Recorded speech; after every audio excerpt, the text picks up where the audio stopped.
Welcome to Conversations with Dr. Skip Mason, pastor, preacher, historian, author, teacher, librarian, archivist, world traveler, collector, family historian, avid reader, and creator of the popular Vanishing Black Atlanta Facebook page. but a lot of folks who love history.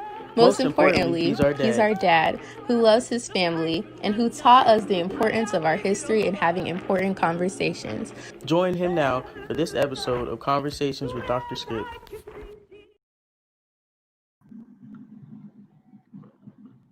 Well, hello, everybody.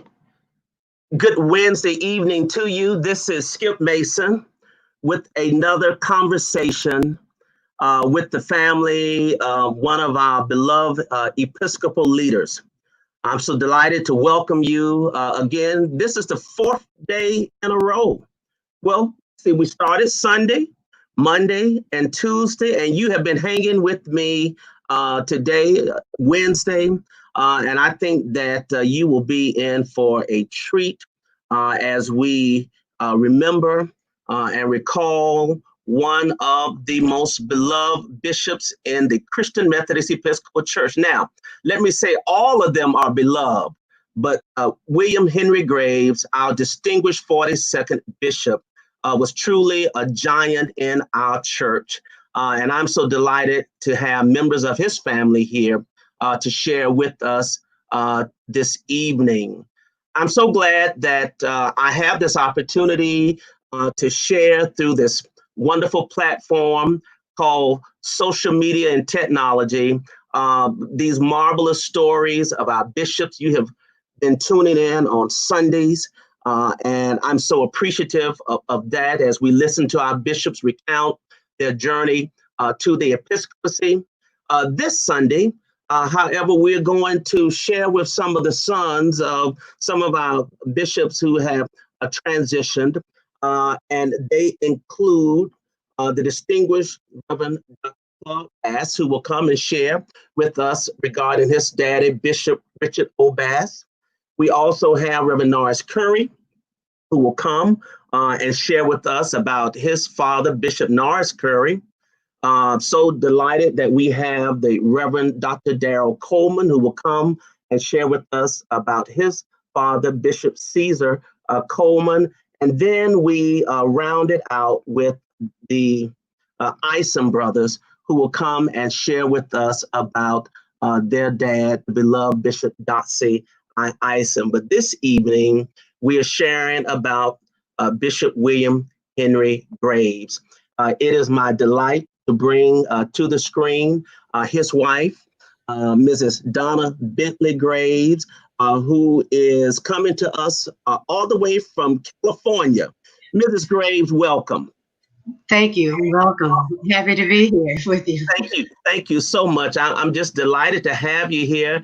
And my first question to you, how are you doing? You know, I know it's been, about 6 months or so since Bishop passed, and lots of prayers, and what a grand and glorious celebration of his life. But you're doing okay. You're hanging in there, as they say. Yeah, I am. I'm doing very well. I'm here, like you said, in Los Angeles with my sister Renee. But I would like to take this opportunity to thank the church. Yes. The church, as Bishop always said, was good to him. Yeah. And they were good, and he was good to them. And the members all across our connection, particularly in his transition at that time, were extremely helpful and kind and nice to our family and Senior Bishop Reddick and the College of Bishops. So I would just like to thank our connectional church for the support that they've given us. Well, I'm sure they know that and are delighted to hear that. And we're just continuing to pray for you and the entire Graves family and all. But, we just wanted to have a conversation about Bishop. I found him as one of my friends. I was so fond of him, and I like to think that he was fond of me as well. We just hit it off some years ago. Yes, he was very much so. Yes. So you were the wife of a distinguished bishop. Now, that didn't take away from your career and the things that you were doing. Tell us about what it was like, Mrs. Graves, to be married to a bishop of the Christian Methodist Episcopal Church. And I'm sure you traveled and you went to this program and that. And so kind of take us into that world of you and Bishop Graves. Well, it was, of course, a little challenging at times, but it was also very rewarding. And I think because of the people were so kind and so generous. So they made me very welcome when we got married in the first, and I said the whole church. So I thought my whole experience was very enjoyable, particularly, but Bishop believed in the church going outside of the walls. And he did that. He did that in the political arena. He did it in the civic arena with all the different organizations he was in. So we not only was able to travel with the church, but we traveled with the NAACP. Yes, that's right. With the CNBC, and also with the governor of Tennessee and the mayor. So we've been abroad with all of them. In fact, we even had the wonderful opportunity of staying in the mayor's mansion. Oh, wow. So he invited us for the weekend. So that was quite experience. I'm sure. Yeah, and so we've had some very unusual experience, and we felt very blessed all the way through each experience. Did you all travel abroad a lot outside of the country? Oh, yes, we did. We went, of course, with the, when I mentioned the governors and things of Tennessee, we was in Israel. They took us on a business trip. With CNBC, we went to Somalia to deliver water pumps. NAACP to Cuba. And of course, with the World Methodist Council churches, they met every 5 years in different countries. So we went there. So we traveled quite a bit across the continent. Africa, when Bishop Reddick was there, Nigeria. So we did. We were very, very fortunate to have the experience of traveling abroad. So tell us about this sisterhood of Bishop wives, and what is that like for you all? When you get together for conferences and obviously it appears you all had a unique relationship with one another. We did. When we went on the retreats every year, and I think we did it for 18 years, all over the United States and abroad. And the bishops, of course, were in retreat. Yes. So the wives, when we would get together, sometimes we would have a book reading, or we would have our own little retreat. And of course, we went shopping and sightseeing. So it was a great fellowship with the spouses. And we got along very well, shared stories about our children, grandchildren. So yes, we all got along extremely well. That's great. That is great. So Bishop Graves seemed to be just at the table with the most important decisions. I want to talk especially about his work with the NAACP, because I know that meant a great deal to him. Would you tell us about his involvement with the NAACP? He first started on the Special Contribution Fund. So he started there. And then when Mr. Turner, who owned Tri-State Bank at the time, when he retired, he was able to be not appointed, but elected to the executive board. Okay. So that was a privilege. And then later he became the vice president, vice chair of the board of directors of the NAACP. Yeah. And many times they asked him to run for the chairmanship. Yeah. But of course, he couldn't because of his work with the C.M.E. Church. Right. So that was a wonderful experience. And he met people from all walks of life, all the denominations. So he became one of their favorites as well. Right. Oh my goodness. Yeah. Yeah. I mean, he's just all over the place. Okay, now that picture is when he was installed as the TVA. Now, Yes. he was not only the first Black, but he was the first West Tennessean that ever served on the board. And I believe he was on that board for about 10 years. Oh my goodness, That really? Wonderful experience. I mean, he was able to go to the meetings on private jets. And he said, he used to say in church conference, we would argue about $10 or $15 or why you spent $100. And he said he would sit in their meetings and they would talk about millions and if not billions of dollars. That was their budget. So that Wow. was exciting for him to be in another arena from the church. So Bishop really he really became known as the one who knew how to manage the church's finances. Am I correct on that? Right. Yeah. You are correct. I mean, he could raise some money. Yeah. When it came to the church, and he worked well with Dr. Neal, and they did very well with the church's money. And even in his congregation in Los Angeles and everywhere he went, he was able to have building funds, raise money to renovate and build a new church. Right. Yeah, so he was excellent at that.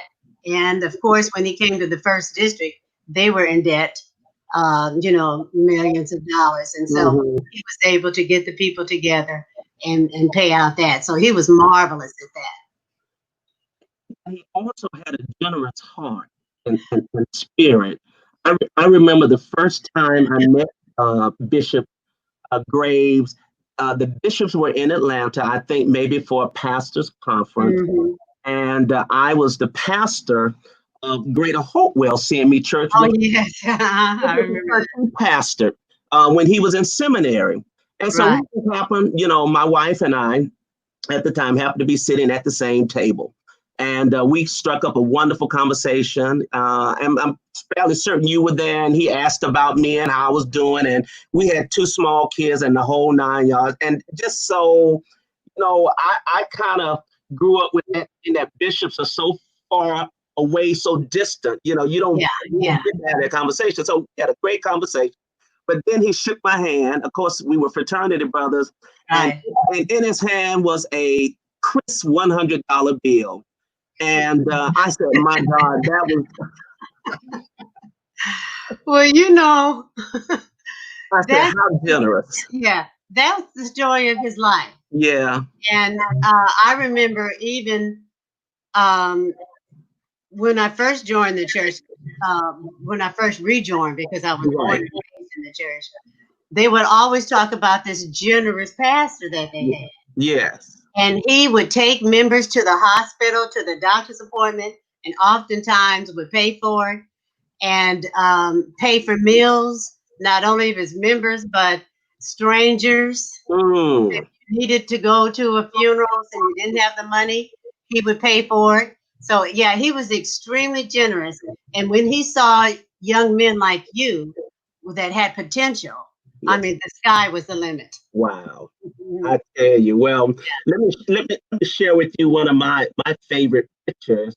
We both ended up at the White House during President Obama's term for his annual prayer breakfast. And not only did we end up at the White House, and neither one of us knew that each other were attending, we all ended up at the same table. Oh my goodness.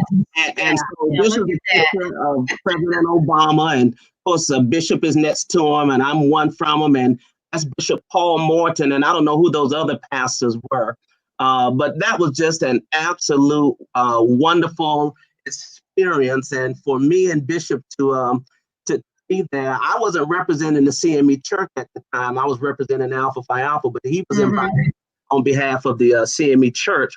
But that was a wonderful experience. It really was. Been at the White House with both Bushes. Yes. In California, he worked with Governor Reagan at that time. Okay. And so, yeah, he was always in some type of conversation with Pat and Clinton, the past presidents. Yeah. He was a man of great influence.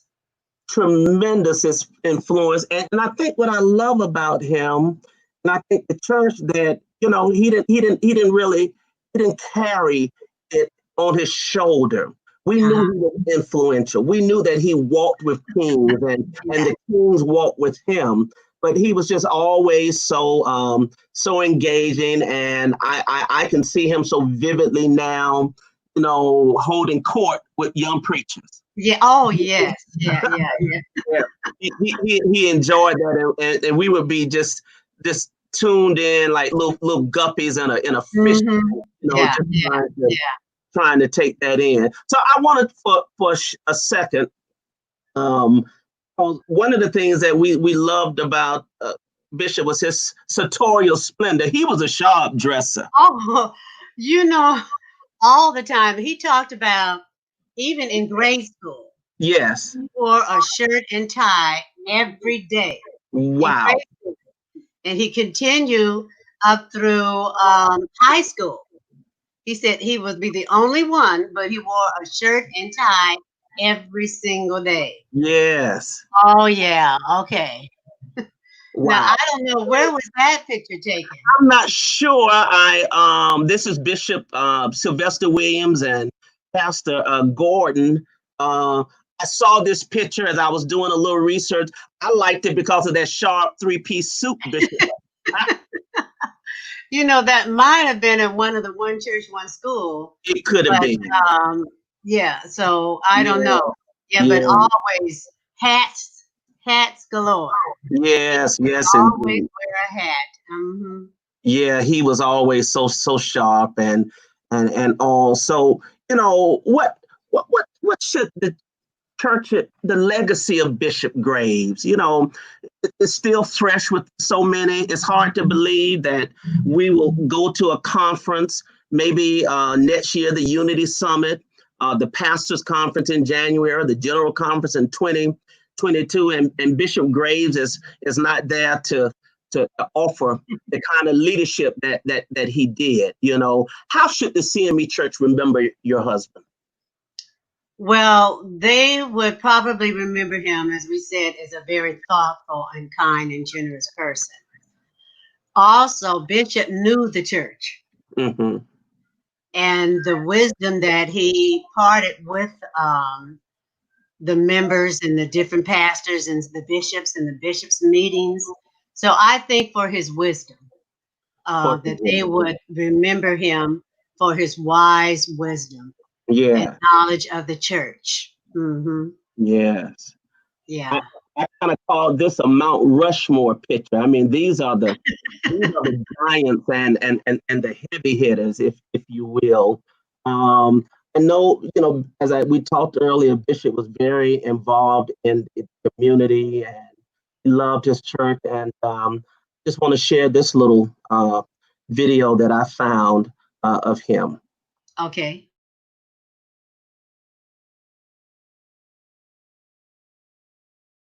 Many of our problems that confronts our churches, we're going to have to do it because we can't look for government to do it. We can't look for other agencies. We ourselves know what these problems, and we have the resource within our own denomination to alleviate some of these problems and to focus together our resources.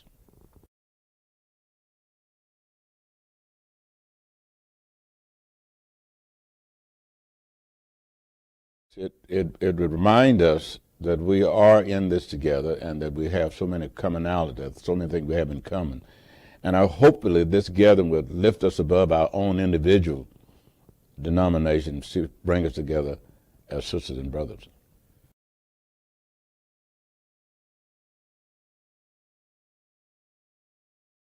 Well, we talk about the black male because we look at what's happening to our families, and particularly in our communities, where the male is absent and not taking leadership in family life.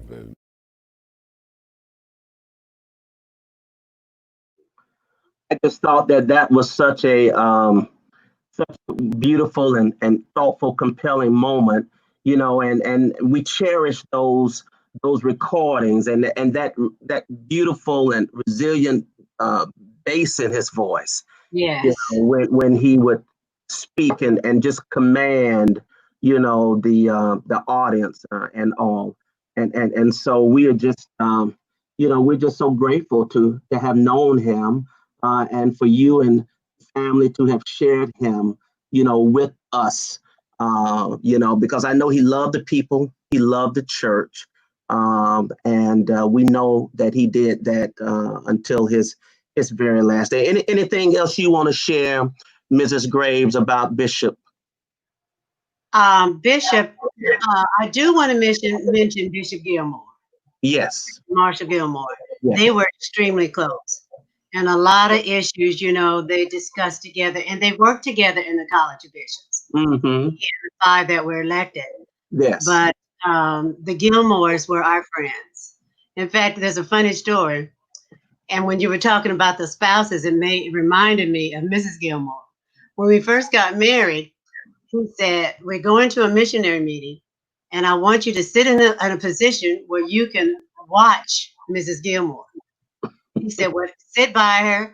He said, and everything that she will do, you do the same thing. Oh my goodness. And that's how we became such good friends, by me trying to mimic or try to emulate my mentor. Your mentor, right. We end up going on all our vacations together. Oh, wow. And before every annual conference, she would call me, tell me what to wear, where I should sit, and what I should do. And in our relationship, the 4 of us just grew. And even now, we talk to each other almost every single day. Wow. So she helped me greatly when I became a minister spouse and what to do. Now, I already knew the church because I had worked in the church, been church officers, annual conference officers. So I knew about the workings, I knew the structure, knew about conference claims, but as a bishop's wife, everything just moved up to a higher level. A higher level. Wow. Higher, yeah. Well, I tell you, that is beautiful, and I'm so grateful for you for taking some time out all the way from are you in Los Angeles now, right? I'm in Los Angeles, right. Los Angeles. Yes, indeed. But thank you so much for taking some time to share with us about just sharp all the time. That's at home. Would you believe that's at our kitchen breakfast room table? Look at that fedora and that matching. I love hats to cover this bald head. He's talking on the phone, and then he has his cell phone on his belt. Oh, so yeah, wow. Yeah. Mm-hmm. Bishop and that cell phone, I tell you. And then here we are. You had spoken of the Gilmores, and this was at a Phillips School of Theology luncheon of some sort. And, yeah. And so you see where I'm sitting, right? Right. Yeah, trying to get any pearls of wisdom that I could, but just so grateful to you, and continued blessings to you and your travels and all, and we will continue to lift you up. Okay. Thank you, and I appreciate it so much. You are very welcome, and God bless you. Thank you. Thank you. All right. That was Mrs. Donna Bentley Graves, the wife of Bishop William Henry Graves, and we're so delighted that she spent some time with us to share with us all the way from California, and we continue to keep her in our prayers, as well as Bishop's family. And I'm so delighted right now to have his two daughters, and let me bring them to the screen, Jackie and Amira. Hello. Hello, Dr. Mason. How are you all? Hi, Dr. Mason. Doing well. So happy to see you. Thank you. It's so good to see you all, and I appreciate you being on to share about your dad as well. You know, he's our bishop, but you know, sometimes we forget these are family men. You know, they got children and grandchildren and husbands, wives, and that kind of thing.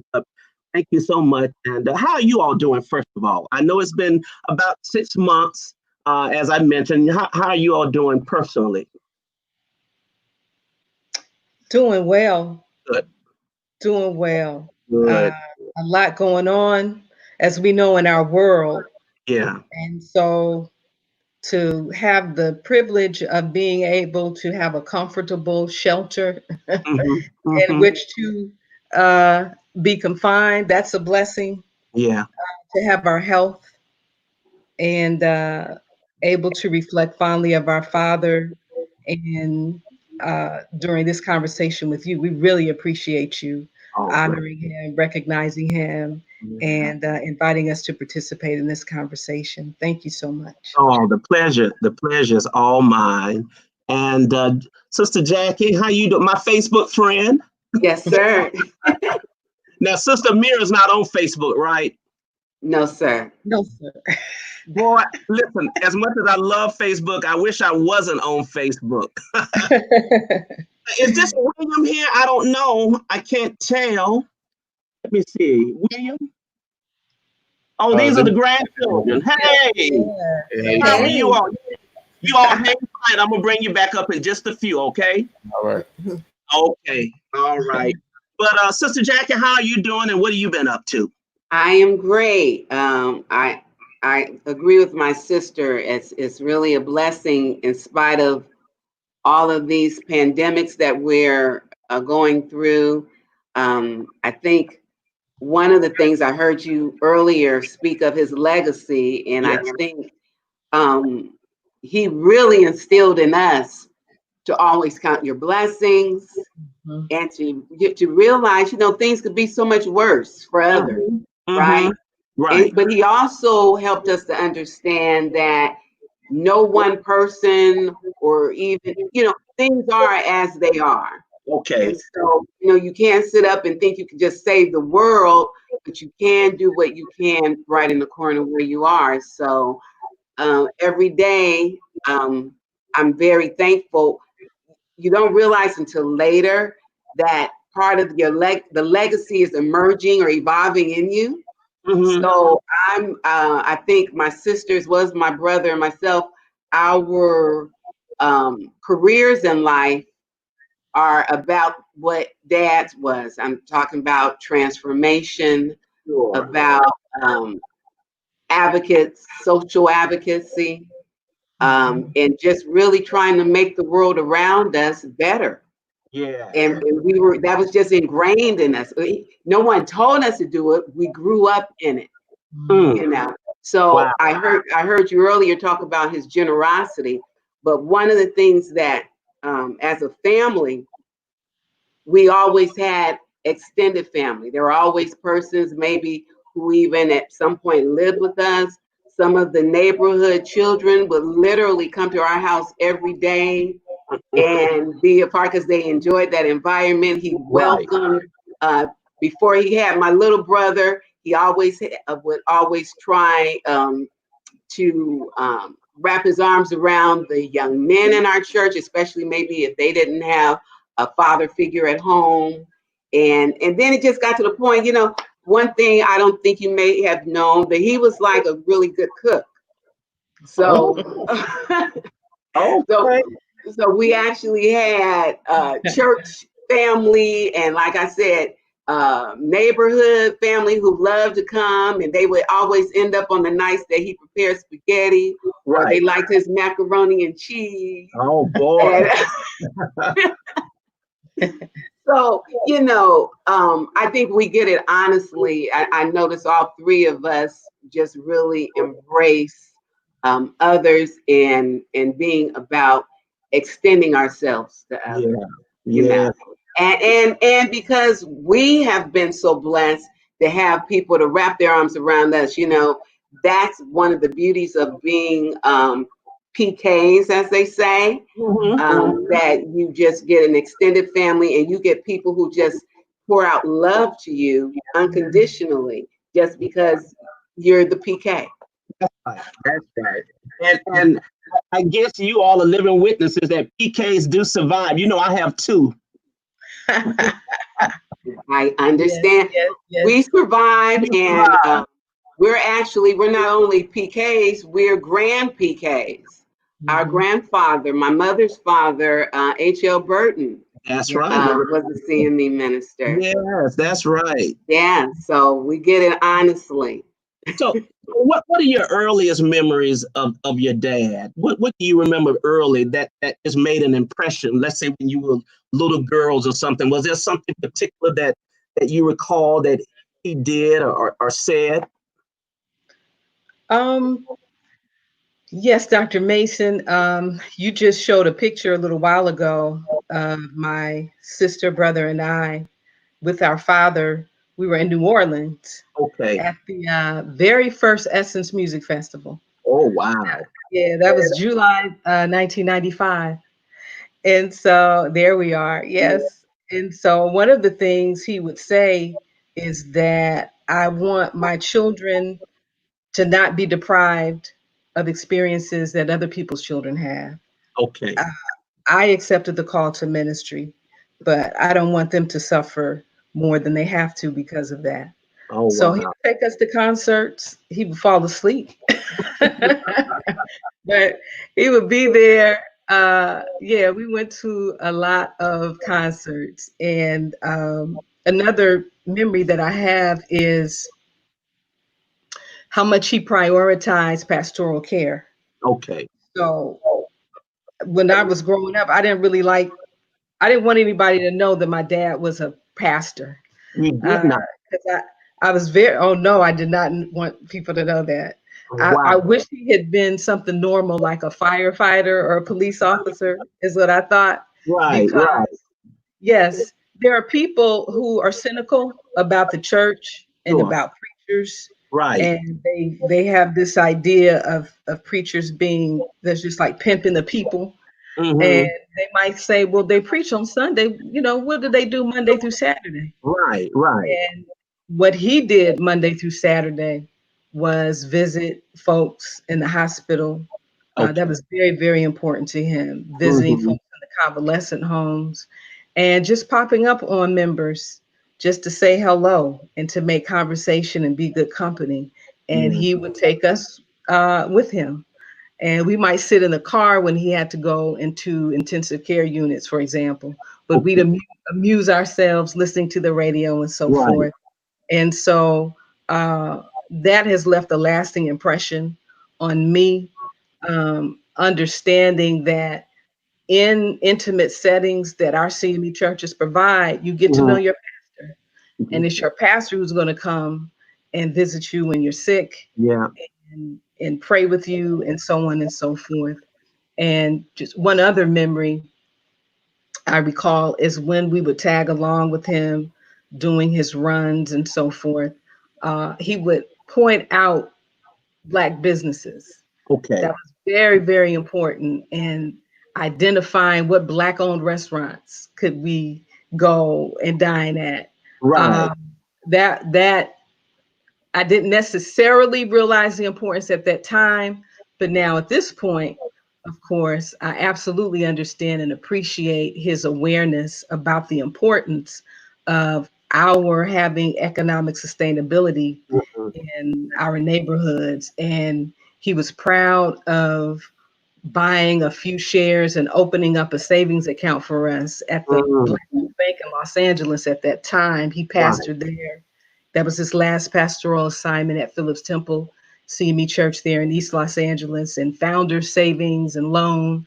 He took great pride when that bank opened, I think in 1973 there in Los Angeles. It's now defunct.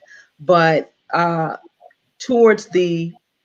as he progressed in his tenure there at Phillips Temple, and I love that you showed the original edifice there. That's beautiful. Yes, yes, sir. He was navigating his way through consensus building because he was very young when he got assigned there. Okay. Was in his 30s for most of the time. And one of the things that he was organizing and unifying the church around was acquiring housing in that neighborhood and understanding. And I don't think people were using the term gentrification back then. Right. But he was understanding that, before long, investors will come into this neighborhood They will buy up these houses and we'll get pushed out. Yeah. So we have a great opportunity as church people to pool our monies together, acquire these houses so that we can provide affordable housing for our people. Right. And he continued that vision and that commitment as a bishop, helping the First Episcopal District to establish housing developments in Tennessee, Arkansas, Louisiana. So those are some of my fondest memories, that consciousness. And I'm so grateful that we got to observe that from our whole lives. Wow. That's incredible. And before you come, Jackie, you, Sister Mir, you talked about him going to the concerts. So I've been, that was my thing. I'm gonna take my kids to the concert. So I took them to a Drake concert. I fell asleep. My phone battery went dead. I was miserable for 3 hours. Oh, what we do for our children.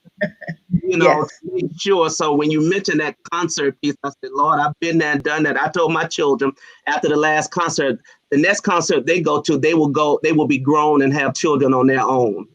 Before they go there. But Sister Jackie, tell us what you remember about your dad.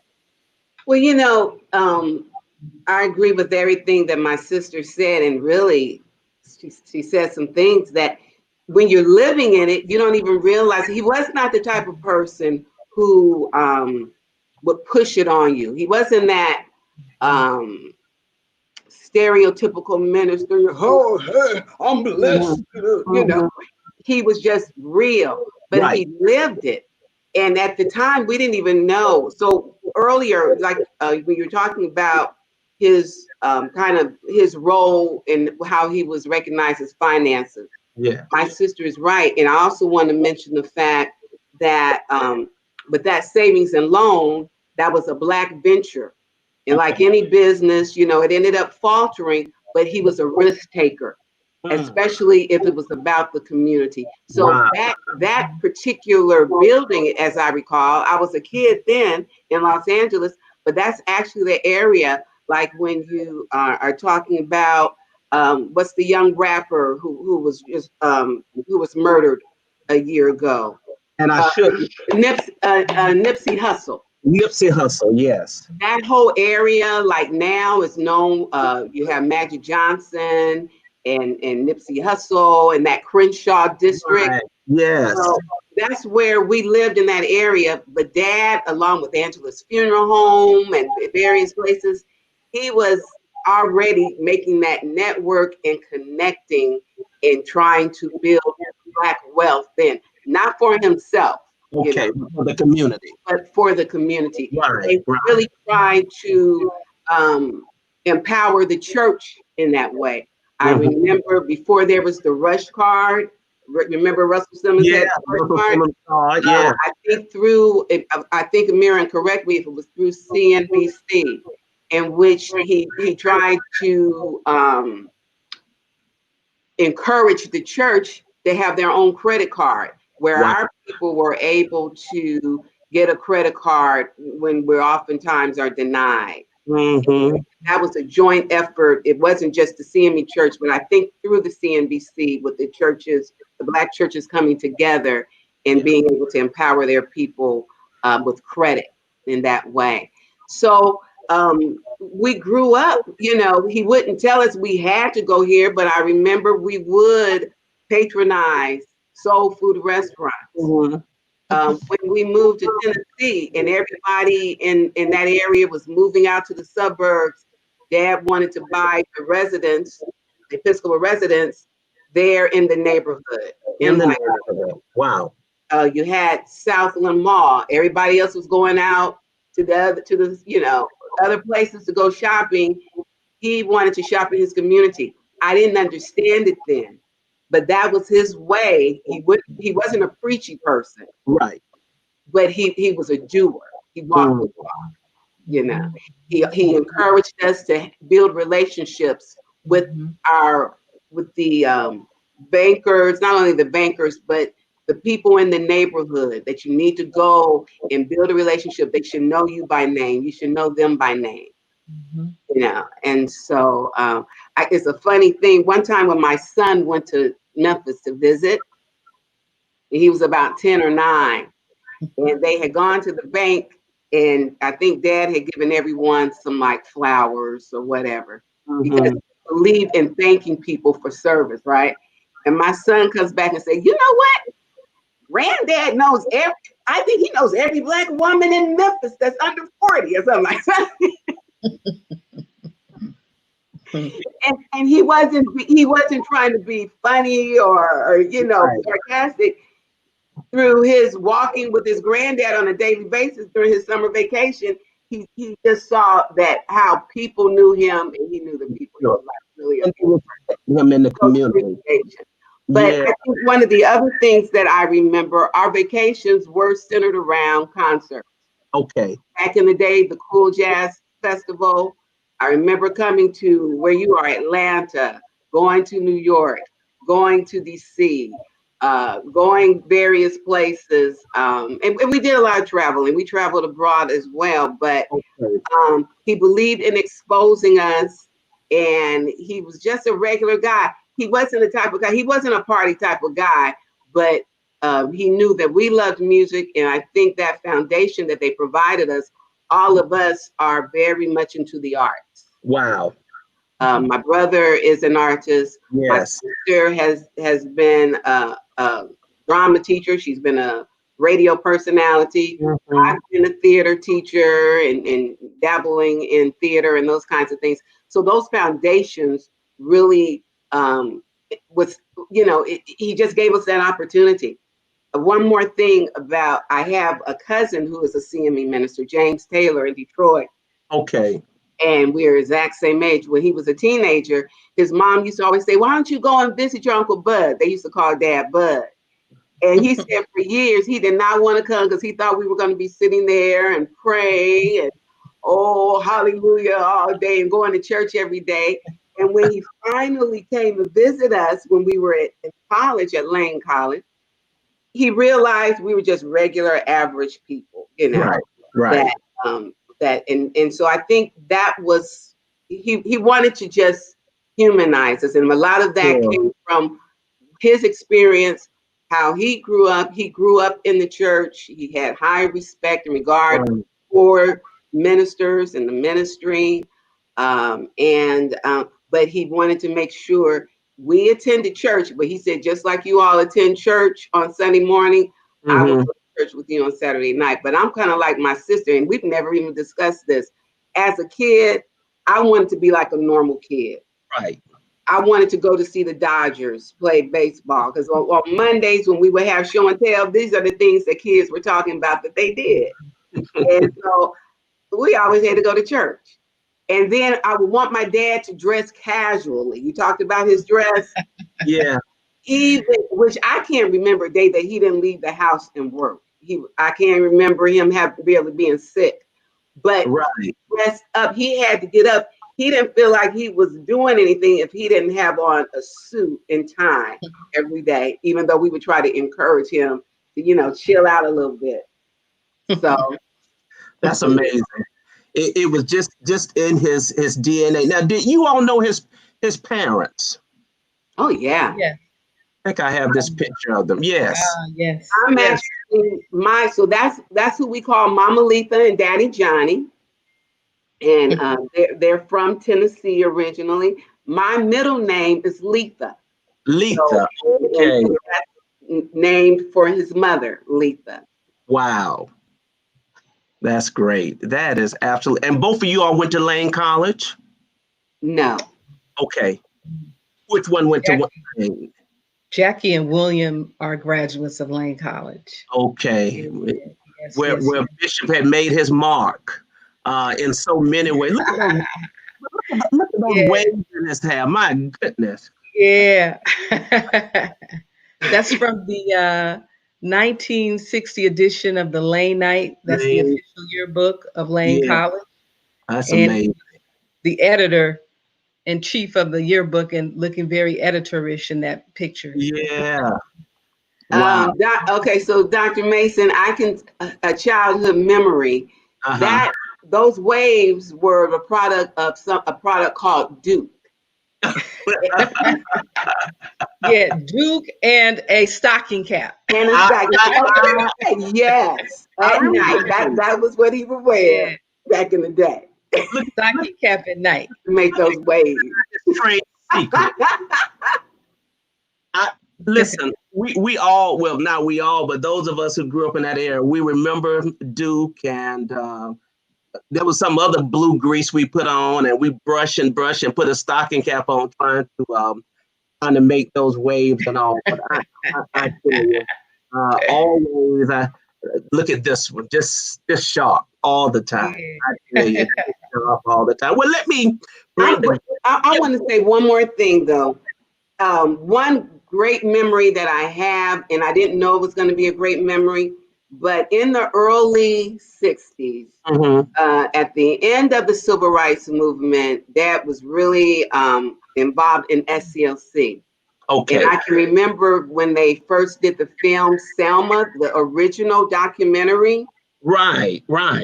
That in my early young life, again, I was just being indoctrinated and I didn't know.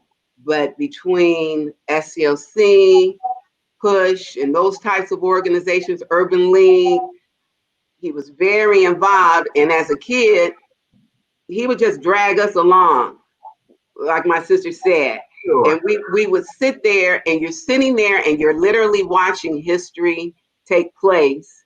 And I didn't even know it at the time. Yeah. And now I see movies being made and all of these, what seems like it just happened maybe for some of the millennials. They may think this is something new. Right. But we literally were sitting through that. They were, and our church in Los Angeles had a number of politicians that came to that church. So he really established a number of relationships. But in those relationships, I might add, even with his work with TVA, was not for his convenience. Okay. But like at Lane College, it opened up opportunities for students. He believed in sitting at the table. Didn't always mean you believed in them, their political point of view or what have you. Right. But taught us that everybody needs to be at that table and you need to widen your circle. Yeah. That will also enable you to be able to empower others. That's amazing. So, there are a number of people that he was able to put them in position so they could get jobs and be in position, and hoping that they too will also bring others up along with them, But very seldom, I can't remember him doing these things even for us, his children. But he always did those things for other people. Other people as well. That's amazing. Well, let me say hello and talk to these grandchildren, and I'm gonna bring everybody back soon. Hello, everybody.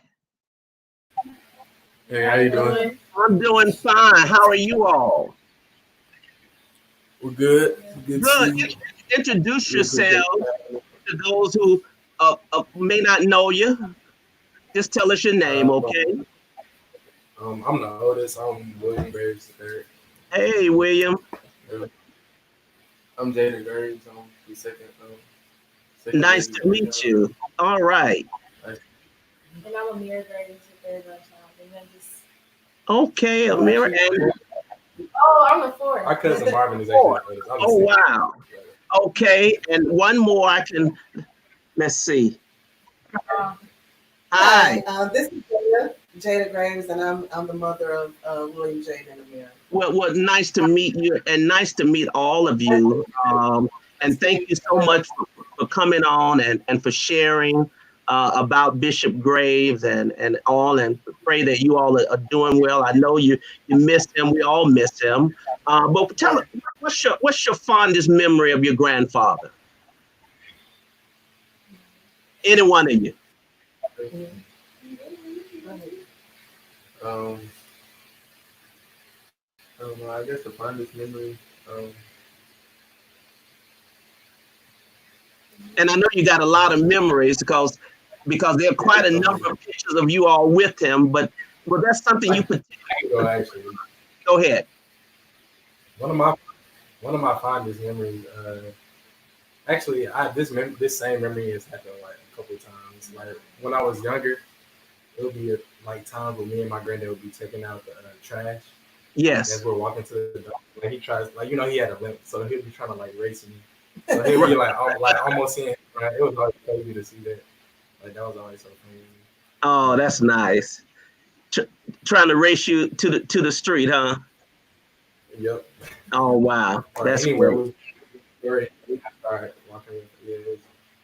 Yeah, I tell you, I'm gonna put up a few pictures that I want to share with you. I think. Let's see who this is. Now, who is this in the middle? That's Jaden. No, that's That's me. Will. That's me. That was actually one Mother's Day. Okay. And that was at our home here in Memphis. That was actually, like Jackie mentioned earlier, when he decided to purchase the Episcopal residence at that time. Oh, and, wow. We live in the home. So we had a Mother's Day dinner that year, and all of the men, they prepared menus, and they took our orders and they served us. That was actually Dad's idea, Bishop Graves' idea. Oh, wow. And afterwards, we had a family photo shoot outside in the yard. So that picture is from that photo shoot. From that photo shoot, yes. Yes, indeed. And do you all recognize anyone on these pictures? Yeah. Yes. That was yeah, that's all. It's me, my dad, Jay, my big cousin Marvin. Yeah, Marvin, right. Yeah, and so here's another one, I think, too. I think that was Dad's birthday party one year. Was it his birthday party? Yeah, like every year, the First Episcopal District had a birthday dinner for him or a birthday banquet. Wow. Oh. Well, I think it goes without saying that not only you all loved him, but he loved you all as well. And I was very proud of you. And I know you continue to, to make him proud as his grandchildren. And I'm so grateful that you all would come on and share with us for a few moments. Anybody else want to share something before we say goodbye? I love it. You all, I love it. They look at each other and try to figure out, okay, who? Yeah, I think it's been such a short amount of time, and his birthday's coming up, so they're still a little emotional. Sure. Especially my daughter, she's a little emotional. She had a very special relationship with her granddaddy. She's the only granddaughter. So whoever he met and he encountered, he makes sure he made a point to say, this is my only granddaughter. And he did that from the time she was born up until literally until he his health started to fail. And he transitioned. But we wanted to make sure and be included. It's such a wonderful thing that you guys are doing this and that you're honoring the bishops and honoring Dad in this way. And even though he was my father-in-law, as they say, he was always my father, my second father. Their father, William, and I started dating when I was a teenager. And so I came in when I was about 14 or 15. And he always told me right away, I'm your dad. I'm your father. You call me dad. And he went over and beyond to make sure that he always showed me how much he loved me. And he always showed me that I was William, Jackie, and Amira. So I definitely, miss him dearly and definitely appreciate and am grateful to everything that he was to me and to William and our children. So we are so grateful. Now, all of you are musically talented too. You sing, play instruments. Yes, sir. Yes. Yes, sir. So I play the keyboard and piano and drums. So Will plays the bass. Wow, that's great. That is tremendous. That is tremendous. Well, let me just thank all of you all for joining me this evening. I'm certain that the church is better because of Bishop Graves. I know I am personally. And we thank you for just sharing us some personal insight on one of the giants. And, you know, in Africa, they say when an elder dies, it's like the burning of thousands of libraries. And so we lost a giant in the church, but we are the better for it. Our continued prayers to you. And this is the C.M.E. Church's 150th anniversary. And we just wanted to just spend a little time with the Graves family, just to let you know we're thinking of you. And I got so many comments coming in from folks that I can hardly keep up. And it just shows the tremendous impact that Bishop Graves had on the church, but especially his family. And so God bless you all. God bless you. Thank you so much, Dr. Mason. Thank you, Dr. Mason. And it's a great work that you're doing. Keep on telling our history. We need it. Oh, bless you. It's been a wonderful opportunity for us. Thank you. Thank you so much. And you all be blessed, and we'll talk to you soon.